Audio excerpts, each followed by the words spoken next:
भविष्यात शिवसेना महायुतीलाच आहे। या महायुतीशिवाय या चंद्रपूरमध्ये कोणी काम केलेलं नाही।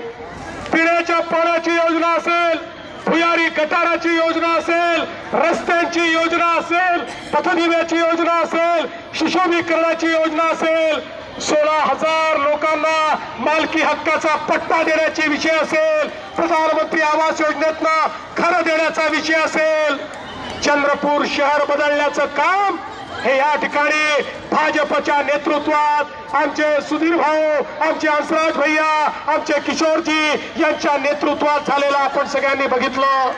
आणि म्हणूनच आता पुन्हा एकदा आपल्याला हीच विनंती करण्याकरता आलो आहे। आता तर आपल्या देशाचे नेते माननीय नरेंद्र मोदीजी यांनी शहरांकरता 50,000 कोटी रुपये आपल्याला दिलेले आहेत। आता हा पैसा चंद्रपूरला देखील आम्ही आणणार आहोत। पण चंद्रपूरला आम्ही पैसा आणला आणि इथे महानगरपालिकेमध्ये जर कोणी दलाल बसले, या महानगरपालिकेत भ्रष्टाचारी बसले, अनाचारी बसले, दुराचारी बसले, तर चंद्रपूरचा विकास होऊ शकणार नाही।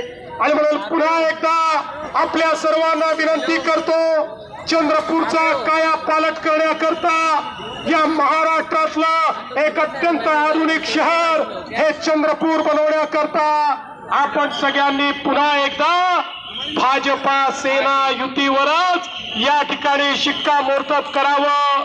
येत्या 15 तारखेला मतदानाला गेल्यानंतर ज्या ठिकाणी कमळ दिसेल तिथे कमळ आणि जिथे धनुष्यबाण दिसेल तिथे धनुष्यबाण या बटना आपण दाबाव्या।